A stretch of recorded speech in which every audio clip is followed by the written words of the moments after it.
Tonight, we are focusing on the counties and the wastage of funds that is often seen from the devolved units. And of course, the National Taxpayer Association coming out with a report today putting a spotlight on 6 counties, and that's Kisumu, Nyeri, Kwale, Kitui, Busia, as well as Nandi, and quite a lot of millions of shillings, as you may have caught from our report earlier on with Timothy, have been wasted. Now, as we continue in the studio, of course, I have the national coordinator of the NTA, that's Martin Pisa. Also with us tonight is Ken Gishinga, who's an economist.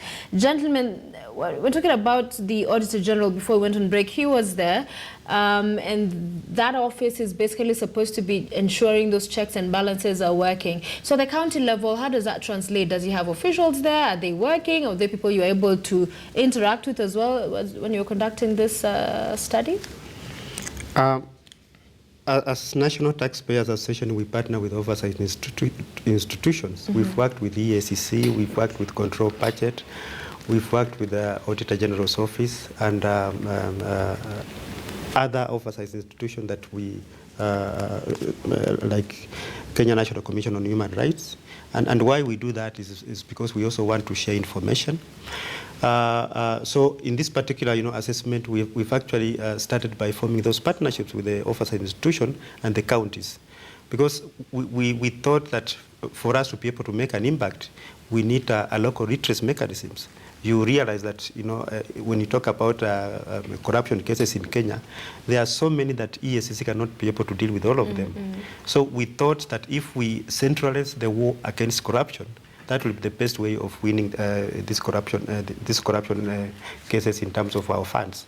So we partner with the oversight institutions and other non-state actors, so that we can just be able to form a team at the local level, review the reports, and be able to engage and see where are the challenges, how do we move and be able to, if money is lost, and be able to recover. But for this particular assessment, the Auditor General comes in very important. In fact, the initial plan and then the initial plans that we had was that because Auditor General has been auditing the books after the work has been done, and you're just looking at the books, the Auditor General does not go to confirm information on the ground. So the challenge is, you can audit the books, and books can give you maybe the correct figure that money was well spent, but you don't know what is on the ground. In the recent past, we've seen the government reducing even the funding to those institutions, like the Auditor Generals, which means in terms of his capacity to go everywhere. Remember, sometimes back, before devolution, we used to have one national government. Now we have one national government and 47 governments, which means the Office of the Auditor General is supposed to be everywhere. I know they have offices in the regions, but they don't have enough capacity for them to be able to monitor everywhere. Now that goes for partnership. Why? Is because civil society are everywhere in this particular country. So that partnership can be able to help the Auditor General see what is on the ground and be able to intervene in terms of how the money is being used. Is that an office you find, Ken, that is well facilitated to be able, especially now with county governments, to keep the counties in check and to be able to reveal what wastage might be going on? I think in my heart of hearts, I'd say the Office of the Auditor General is under intense pressure because right now it not only has to audit the national government, but it also has to spearhead audit functions within 47 counties with a very limited budget. At the same time, we are getting people who are making proposals saying that the government cannot audit itself. Perhaps we need to outsource the audit function to a private company for it to be objective. Either way, I think it's something that's of, I would say, of utmost importance, because at the county level, I don't think we have that office that works with the control of budget for the county government that sort of holds the county governor accountable and sort of passes those numbers up. So I think there's an issue of funding, because we talked about one of the issues of shortcomings of devolution is perhaps we are not dedicating a bigger percentage of the national revenue to the counties. And maybe that's one area perhaps we need to fund it. But I think philosophically, some people are of the idea perhaps just need to privatize it and have it. We have the big four audit companies. Perhaps they can be able to do that in a more objective way. So it's something that's open for debate.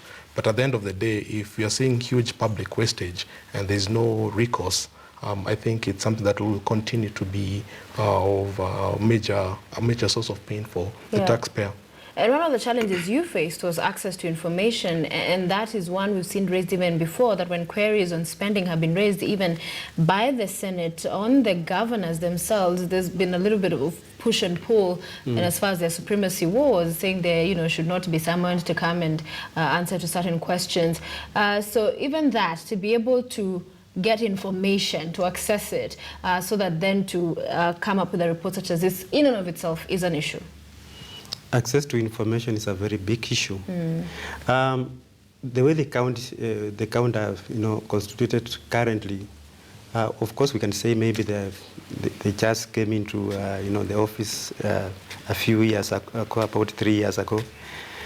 But we don't have a single office where you go to any county and say you can be able to get information in one particular office. You have to walk from office to office.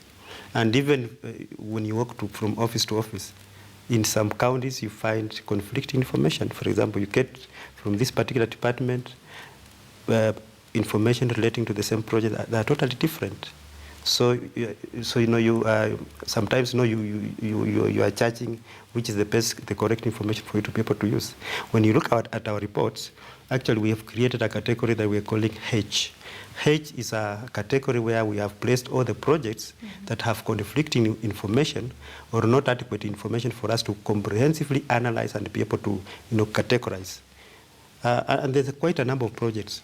And some of the cases where we found out was that you find a whole file pertaining to a particular project is missing, which means in that file it's supposed to show the PQs, what was supposed to be done, maybe who was the contractor, how much was supposed to be allocated.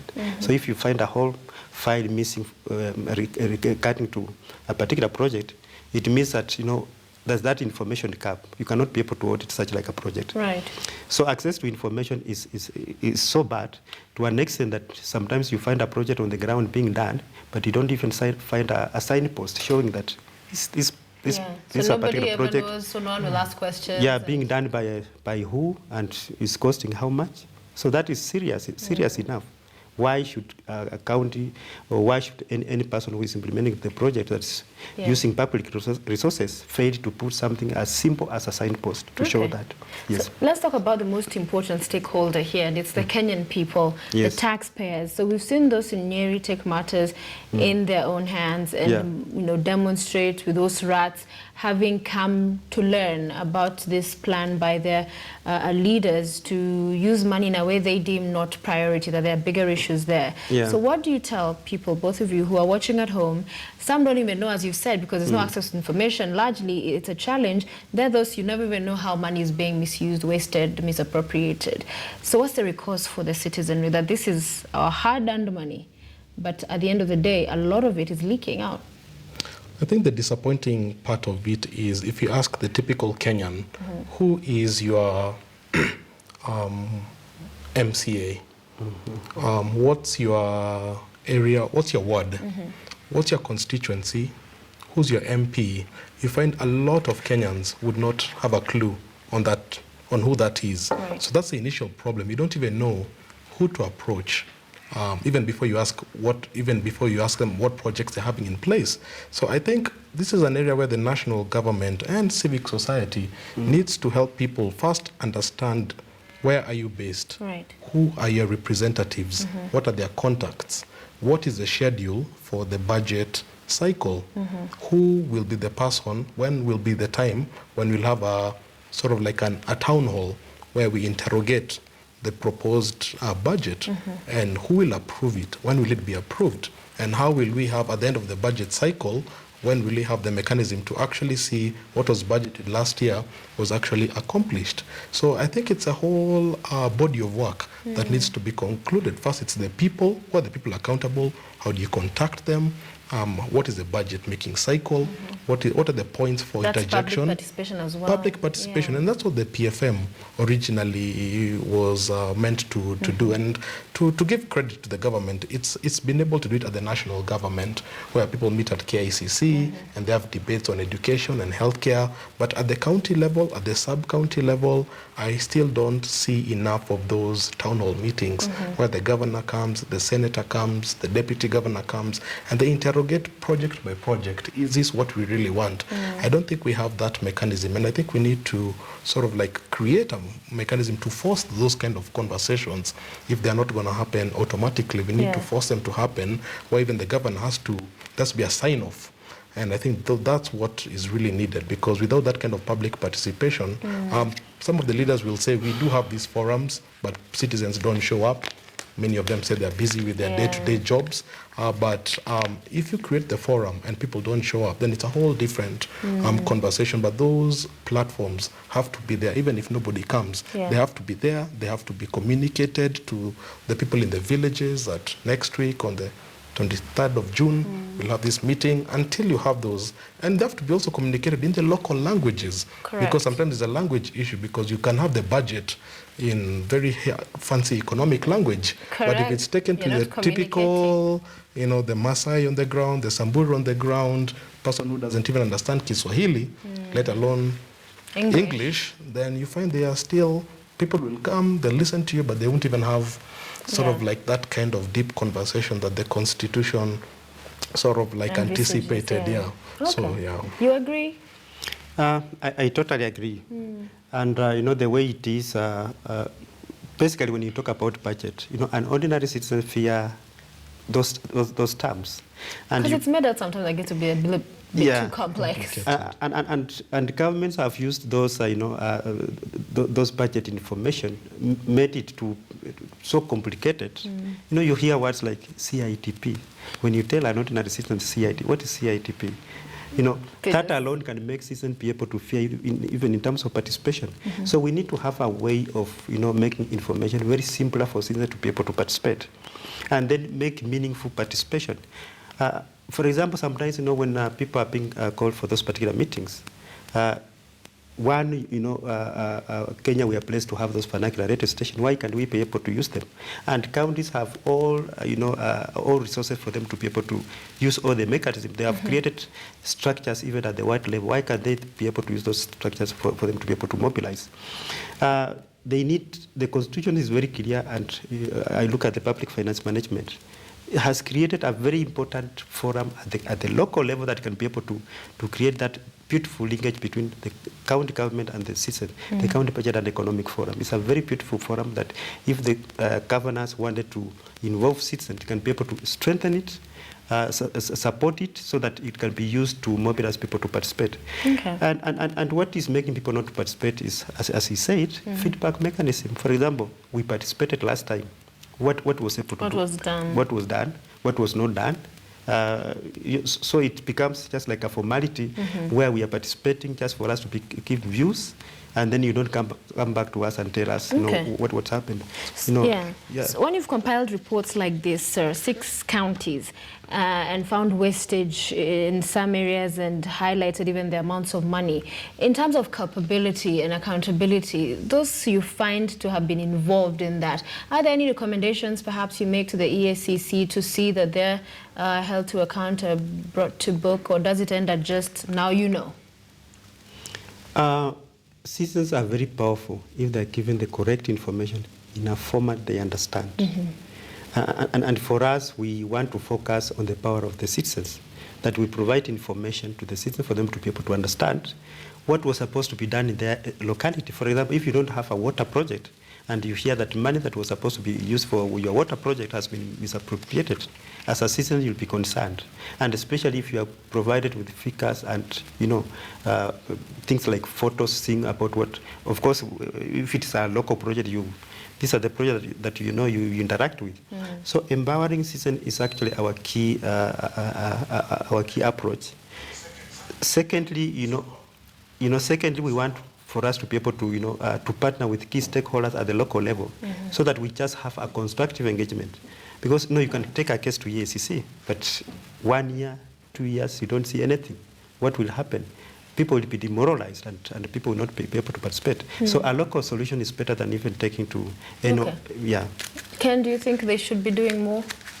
There's a lot more, and I like the word Martin used, meaningful participation, because I think right now there's a semblance of participation, but it's not meaningful because the data that is being provided is not in a format that people can easily interrogate and ask the relevant questions. Right. There's certainly more that can be done. I think if you look at areas such as what you call project feedback, we need to look at this project was launched this year. Let's look at it 2, 3, 4 years down the line. Is it still serving the original purposes that it was created to do? Or is it a white elephant? Because the reality is some of these projects, they might be completed, but they are white elephants because they were created for some political purpose. So we need to create a monitoring and evaluation mechanism where a project is created, and over the next five years, we actually see growth, sort of like in the service delivery function. So absolutely, there's a lot more that can be done. That can be done. So talk to us a little, sir, about your recommendations on how to improve the management of funds at the counties, because we've broken down the problem and some of the challenges you faced and have been faced in the counties around the country.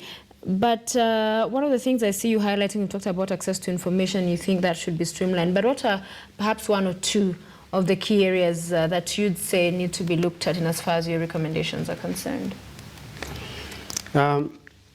For us, we think access to information, of course, it was very key. We need to have citizens participating in those particular, input in terms of identification of the priorities and even in terms of implementation. Right. But we are also proposing in terms of recommendation that we need to have a project management committee for every project.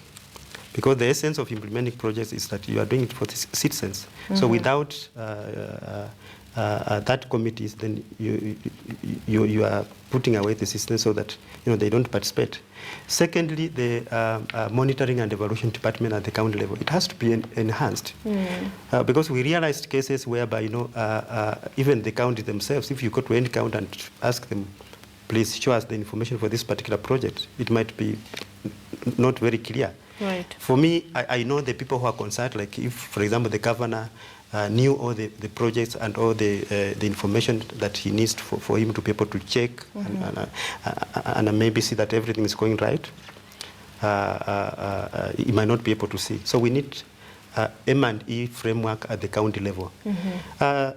Thirdly, we need partnerships at the county level because we realize that public participation and especially civic education, people don't have enough, they don't have enough capacity for them to be able to understand why they need to participate. The planning at the local level, we use those big words, CIDP, and they disorient.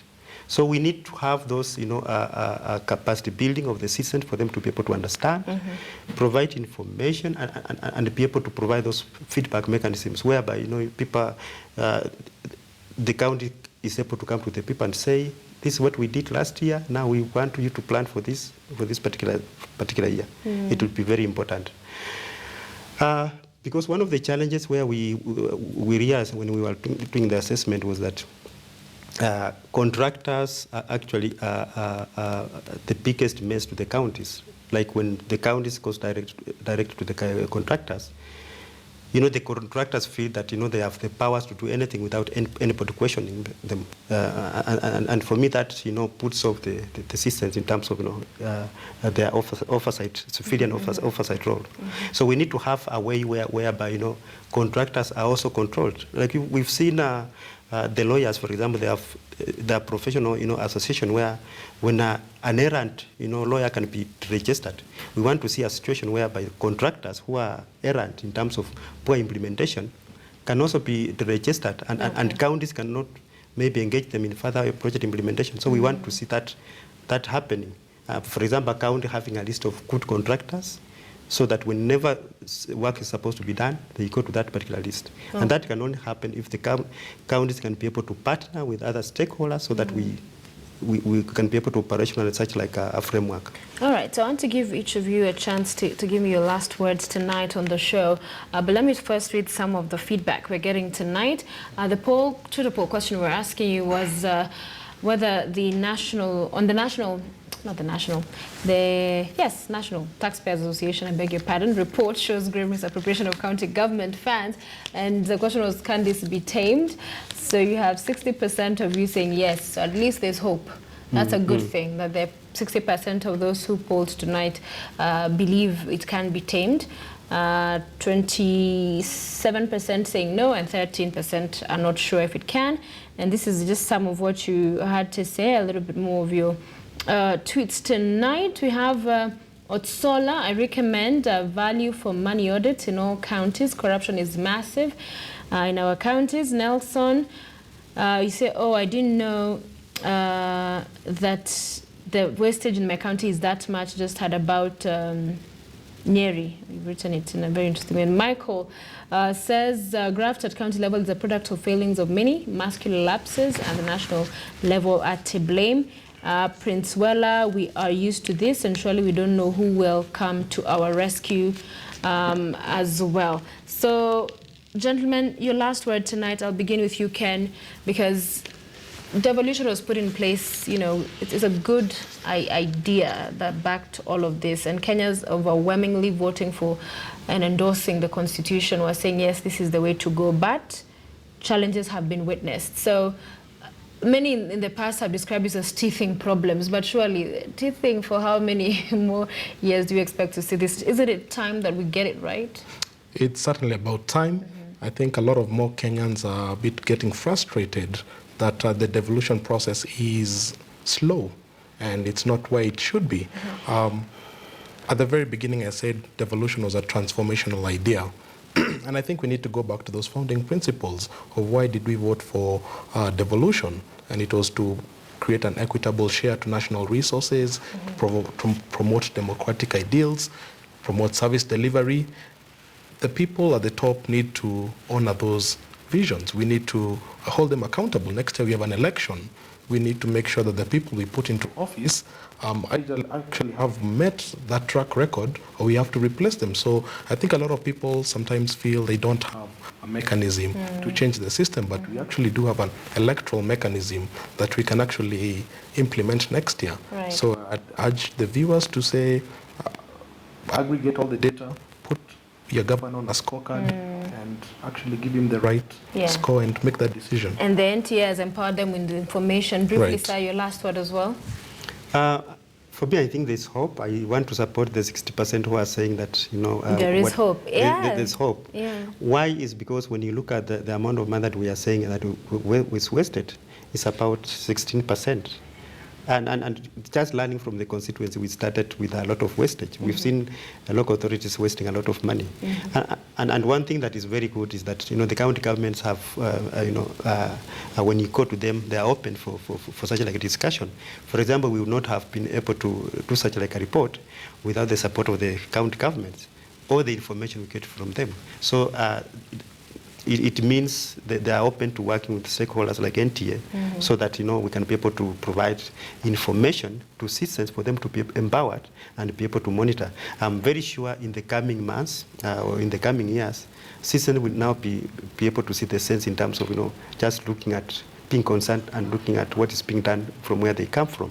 And that is the beginning of transparency and accountability in the uses of those particular funds. So there is hope. There is hope, and that's a good note to wind up on. There is indeed hope, but also to remember what Gishinga said earlier. You know, there are many people out there who don't even know who their MCAs are. So in as far as holding leaders to account and looking at how your money is being spent, it is important for you to actually be involved. Gentlemen, we thank you so much for being with us tonight. On my extreme right, Martin Napisa, who is the National Coordinator of the National Taxpayer Association. And next to me has been Ken Gishinga, who is an economist. We thank you for being part of our discussion tonight, and you for tweeting in and participating. I have one more message that I've received here. Somebody Let me read this. It is Embu Jane. You're saying great show corruption is overrated. We should pay more attention to awareness and education of the public and strengthen the rule of law. That right there will be our last word for tonight. I'm Sophia Wanuna. Thank you for watching and have a blessed night.